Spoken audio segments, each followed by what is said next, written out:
Dorothy McPhee est en danger de mort.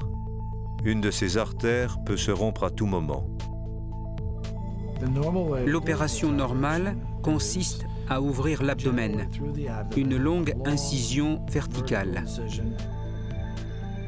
La petite Leslie a une malformation grave de la colonne vertébrale. La patiente est témoin de Jéhovah. Or, les pertes de sang sont inévitables dans une opération aussi lourde.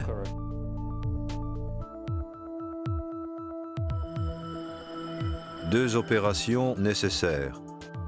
Mais les deux patientes, par conviction religieuse, refusent la transfusion de sang. Les médecins disposent désormais de techniques efficaces utilisables sur les patients qui, pour diverses raisons, refusent les transfusions. On pense pouvoir bientôt appliquer ces nouvelles techniques à tous.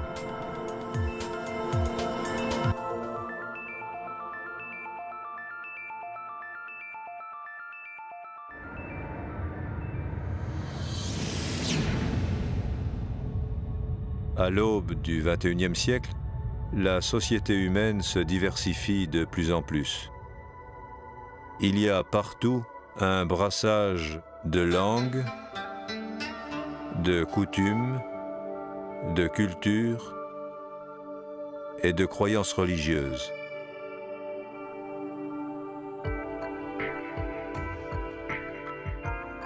L'adaptation à cette diversité est délicate à tous les niveaux de la société. C'est un défi particulier pour le milieu médical.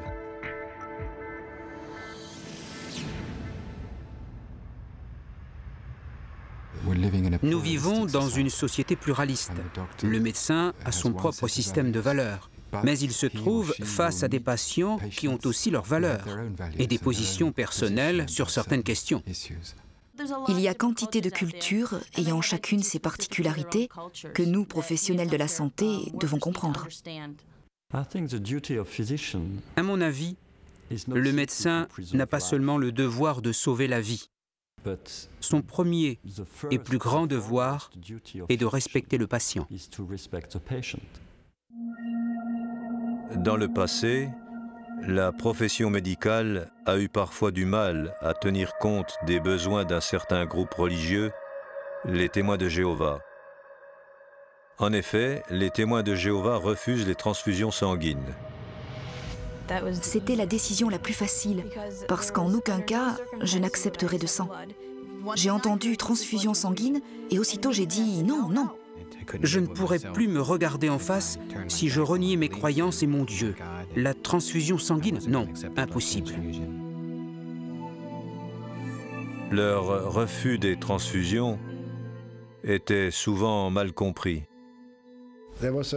C'est sûr. Dans le passé, les témoins de Jéhovah étaient très mal considérés par les médecins, surtout par les chirurgiens. Avant ma première rencontre avec un témoin de Jéhovah, j'avais dans l'idée que ces gens étaient des fanatiques religieux. Il s'agit en partie, j'en suis sûr, d'un préjugé contre un groupe religieux dont le médecin, ou le juge, ou le légiste ne sait à peu près rien. Maintenant, tout le monde, ou presque, est informé des risques de maladies transmissibles par le sang et les transfusions. Mais, à dire vrai, la raison majeure pour laquelle les témoins de Jéhovah refusent le sang est que la Bible le tient pour très précieux. La déclaration est d'ailleurs très claire, pas besoin d'une analyse théologique pour la comprendre ou l'expliquer. L'Écriture dit tout net qu'il faut s'abstenir du sang.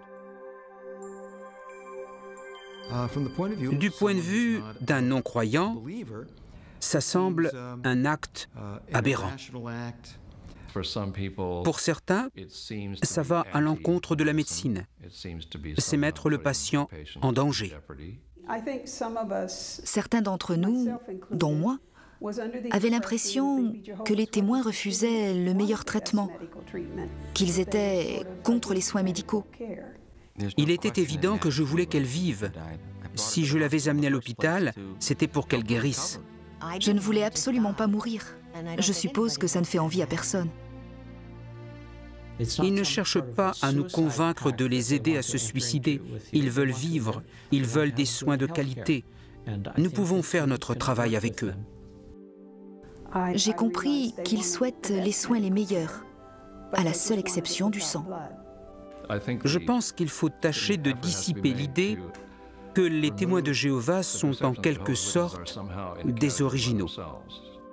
Et les autres religions, leurs doctrines ne font pas toute l'unanimité, mais la question n'est pas là. Il s'agit d'un précepte religieux, pas d'un entêtement absurde. C'est une croyance religieuse. Or, j'estime devoir la respecter au même titre que celle d'autres religions.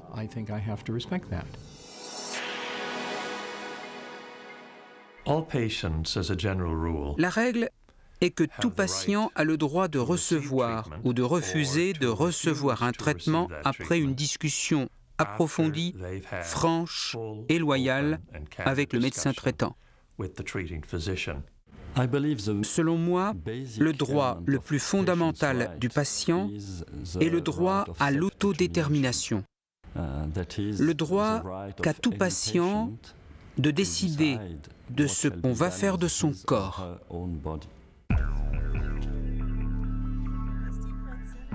En dépit des droits du patient, certains trouvent absurde que l'on refuse un traitement qu'ils estiment salvateur. On a tort d'assimiler le refus d'un traitement à du suicide, qui est le choix délibéré de se supprimer. Se pose toujours la question légitime de savoir si le patient est sain d'esprit, mais le seul refus du sang n'est pas en soi une indication. Je ne pense pas que le refus d'un traitement soit irresponsable ou absurde.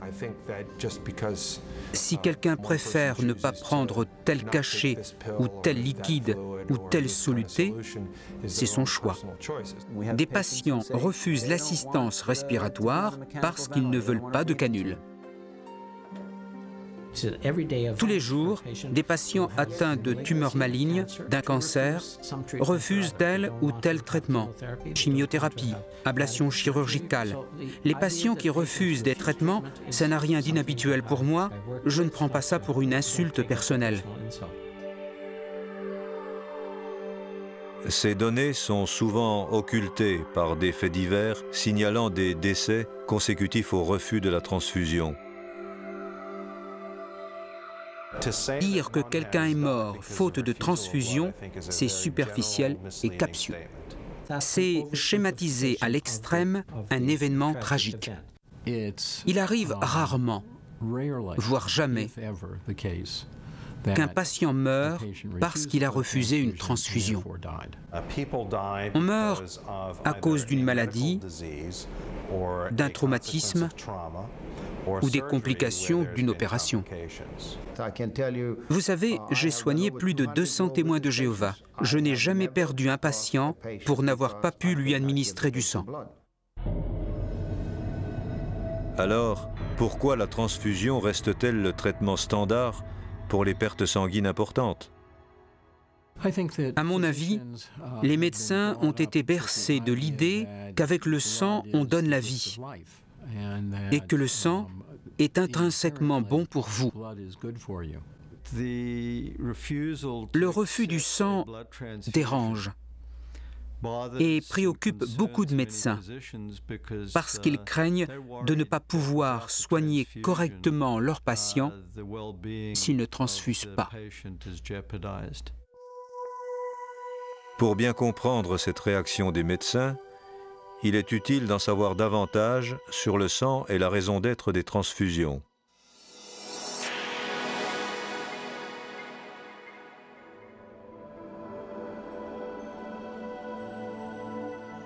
Le sang circule dans le corps par un système incroyablement complexe de vaisseaux appelés veines et artères. Les artères acheminent le sang oxygéné depuis le cœur jusqu'à des vaisseaux minuscules appelés capillaires qui eux-mêmes apportent au corps entier les globules rouges riches en oxygène. Au niveau cellulaire, les nutriments et l'oxygène sont échangés contre le gaz carbonique et les autres déchets. Puis les veines ramènent le sang désoxygéné jusqu'au cœur. Le cœur propulse ce sang vers les poumons, où s'opère l'échange gaz carbonique-oxygène, et le cycle recommence. Ce cycle est absolument essentiel à la vie. Faute de sang pour leur apporter l'oxygène, les cellules meurent, le corps meurt. Quand quelqu'un perd beaucoup de sang, les médecins doivent respecter deux priorités. Le plus urgent est l'arrêt du saignement. Rien ne compte davantage que l'arrêt du saignement. Deuxièmement, il faut rétablir le volume sanguin. Qu'arrive-t-il quand quelqu'un perd un trop grand volume de sang? Le cerveau ou d'autres organes ne sont plus irrigués, le patient risque de mourir. Il faut rétablir le volume, la circulation, l'oxygénation. Un moyen de corriger la diminution de volume est de perfuser un autre liquide. On peut se servir de plusieurs sortes de produits et pas forcément de sang.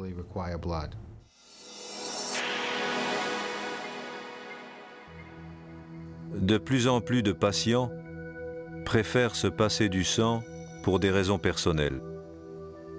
Quand on discute avec des patients la veille de leur opération et qu'on leur demande s'ils préféreraient éviter la transfusion, ils disent toujours oui. Je dirais qu'aujourd'hui, au moins 80% des patients préféreraient nettement ne pas recevoir de transfusion. Jadis considéré comme adjuvant normal de la chirurgie, la transfusion est maintenant regardée comme quelque chose à éviter. La transfusion présente des risques réels. Nous nous préoccupons des germes véhiculés par le sang et bien sûr du sida aussi. Le sang est un produit biologique. Il peut être porteur de maladies. On en dépiste beaucoup, mais il y en a qu'on ne connaît pas. On a vu apparaître, avec le VIH, des maladies terribles qui n'existaient sans doute pas autrefois. Personne ne peut dire si la prochaine maladie va se manifester dans 10 semaines, 10 ans ou 100 ans. L'hépatite C et l'hépatite B sont transmissibles. Quant aux coûts, les coûts sociaux, ils sont très élevés. Il y a parfois des réactions post-transfusionnelles. C'est rare, mais potentiellement dangereux, voire mortel. On se trompe de sang et c'est la catastrophe. Ces erreurs de manipulation ont tué et elles tuent encore.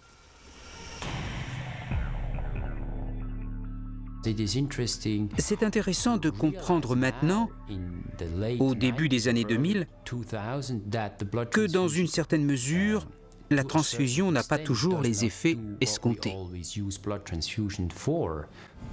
Au fil des années, nous acquérons la conviction que bon nombre des incidents post-opératoires ne sont pas dus à la malchance ou à l'incompétence du chirurgien, mais en réalité sont des complications de la transfusion. Ces préoccupations ont favorisé la mise au point d'un large éventail de techniques alternatives, des traitements acceptables pour beaucoup de témoins de Jéhovah et d'autres qui préfèrent aussi ne pas recevoir de sang. On peut grouper ces techniques autour de 4 principes directeurs. Il y a tout ce qui touche à l'anesthésie, l'emploi de certaines substances et bien sûr la